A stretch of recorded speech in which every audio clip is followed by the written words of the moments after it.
nzale tonsembera nosigala kyekimu ekyenjagala nkubuulire tosobola kunsembera nosigala kyekimu sikwewaana asitula ensaba atuziza abo abantu kale gwenda okate mu nsawo ya Evelina Mulondo giwulire nawe ejja kusuula ekigo okitegeera kyenkugamba so abantu just babeeraawo baagala nnyo okunafuya abantu but it's okay waba okusitula ensawo yange akozeemu sho kati ng'eyiye ezitowa katonda mu obuyinza n'ekitiibwa mama Mara akasemba gyendi kabebi kali mu bbanga kikati akako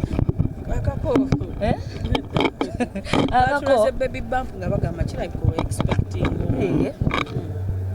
inshallah nze kambabuulire ebintu byenyina okukola kwagala okuzaala kwagala abaana bange mwami wange bantu bange family yange binasigaliza abafaani bange kubaweereza nnyimba so si kipya okitegeera okundaba ne bump ndi mukyala mufumbo okitegeera oyibye okundaba nti oba olubuto oluvuddeyo it's okay ebyo byenyina okukola bannange ate okitegeera kati byebimu ku mirimu gyange egy'omu mutwe kuzaala okitegeera kati kyonja kikoleesa ga mwewunye nnyo okitegeera nga nawe nkusabira osumulukuke bulungi inshallah mumuzuuminge kusabira ozaala omwana w'omukisa omwana ow'amaanyi I love them both omwali eno omulala bombi mbaagala iPhone ne Nokia osinga kwagala zonna nzaagala tosobola kubanga zonna nzaagala kati gonsiimira gonsiimira kyenjagala tomeraako nnyo nze bombi mbaagala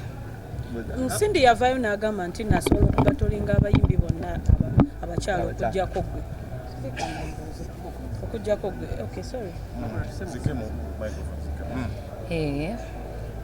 I'm humbled if that's what she feels. I'm humbled because abakyala tebatera kukkiririza mbalala not appreciating abalala but if that's the case I'm really humbled. Tetujja kibuusa maaso lwaki tojoyininga federation ate nga naawe oli muyimbi zino mbitegeera nnyo ebyo siina nnyo kyamaanyi bayira kyensobola kuddamu ku nsonga ezo boge mazima honestly federation tekuyitangako Remah yampita ate yampita nendoza nkaddiye sina kyenzijjukira wonna abalala bagamba obiteekamu busungu nti olwokuba taataama yagikulira olidde oli taataamaalu kati nze nsobola okumuteekako obusungu bwaki nga tulina omwana kati ama wawulira nti nyina obusungu ku taata wawulira ate okitegeera omwana kyagenda wala ava ku binoowe mutuka kibiki testing 1 2 nekigwa but we have a kid so we are holding a respect for another okitegeera so there's no tewali nyombo simanya bikino all is well osuubira gijoyininga in time I wouldn't say anything for now naye ndowooza tunaalaba inshallah abayimbi abo federation balwanira corporate kyogamba corporate ng'omuyimbi no the main goal that's the main goal copyright is the main goal okitegeera kakiringa abamu abantu abasolwana olutalo eri ababeera wano wansi kuki bagita batya ku front eno eri ababeera awo wakati kati nze ndi waka nkasuka saala na bisiibo mbasiibira nga mbasabira ekya copyright kiyite muze olutalo lwange ndulwanira waka kubanga ekya copyright nsibira copyright taata tugyetaaga era nze nkasuka saala na bisiibo temundaba ku front naye saala n'ebisiibo mbaweereza bannange mutambuze ekintu kiyitemu naffe tufune ku ssente nawe ofune ku ssente mama wali mu kivulu kya Misa Kisemakula aliwo ka video akasaculatinga social media akabakyala ababiri Lydia Jasmine ne munne Arona Ntongo mwina buzibu ki n'abakyala abo kalate abankudde mu nsi honestly nze siri nnyo muntu wange wakalabako ka video ako saakalabye nambadde nkugamba tewakalabanga bagamba oyo talina I wouldn't really start. I don't like fights between women. It's even disrespectful. So I wouldn't go there. Tewakalabako ka video. Saakalaba.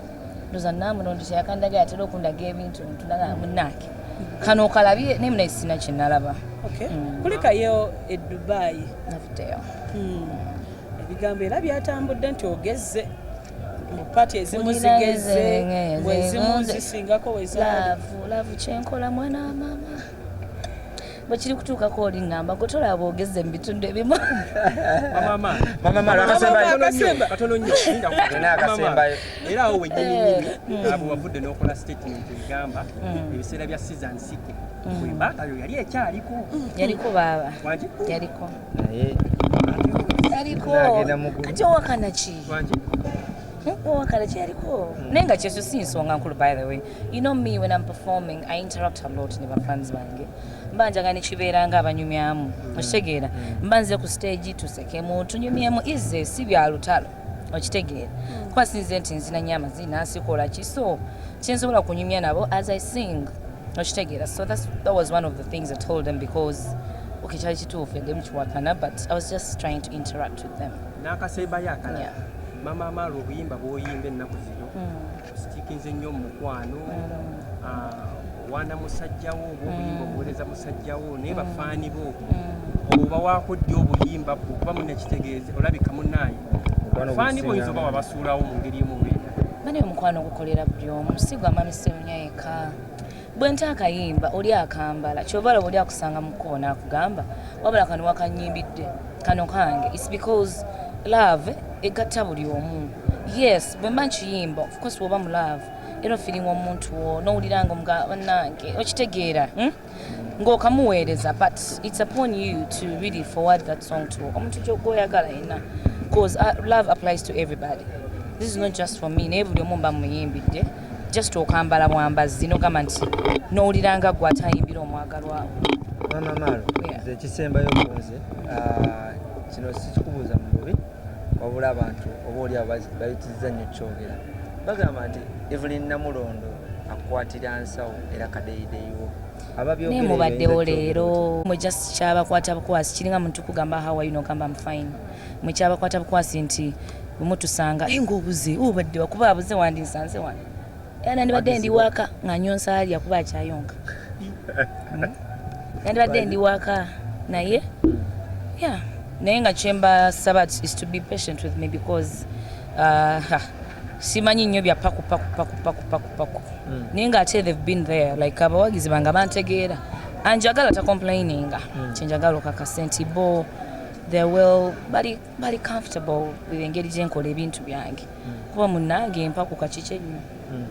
anti abo bwe bagambira nti oba Mama Malo kasa yafuna obufumbo n'aterera entende oba oliawo n'abaana bamusumbuwamu kati takyalina nabudde bugenda mu studio. Surprisingly that has been my pace kuva dda. Pace yange ey'okufulumya si eya pakupaku nakwa kati mina ekyokwekwasa musimanya biki naye ng'ebyo byonna omukwano gwakusinga amaanyi gwo baaba guntwala omukwano guntwala nguulya, but I'm grateful because that's what we live for. We live for love, to love and to be loved. Ekitegeera. Yeah. nga tuvuddewo awo katono nnyo Mama Malo twogere ku industry still. Ennaku zino tulaba entalo zitandise okudda nga byabeeranga ne battles. Ensonga y'okuba nti abakyala bano ababiri ye bakwano oba si bakwano. Ebyo bibanyumira atungamba mbu banange entalo zisuse tuli bubi musanyuse era muyina essanyu kati babawadde kye mwagala. Kiringa olwana kusanga oli muyala n'akuwa emmere kati babawadde mulye mukkirize babagabudde sawa yakulya. Nkuzeemu ebyo mwagala temuyina nze siina buzibu ku bakyala abo bombi. I love them both. Okitegeera sibalinaako buzibu that you would ask n'oba basanze. Sibalinaako buzibu owulira naye nga we ŋŋambye nti ebyo mwagala munyumirwa kati munyumirwa mwena muli muti omanyi nga wona feeding akabane kakola kalinze kabake buli kimu kye mulinze but it's okay. Sometimes it's fun, it's entertaining. Okitegeera nze nyiza okubba wennyo mbeera awo ndi ku byange oli wakuleetamu akakantu, it's entertaining. I love it. Leero zino wagira Evelyn Namulondo abakyala bali abo bonna balina battle balina ne show for the same day. Ng'ogenda gwawa. It's a battle. Yes. On the same day. Yes. Nze njavaayo nze mpagira Luddawa. kyenkola akakomere kaba kayita wano teeka okugulu emu eno nenteeka n'okugulu okulala eno nentandika okuwagira because I love them both.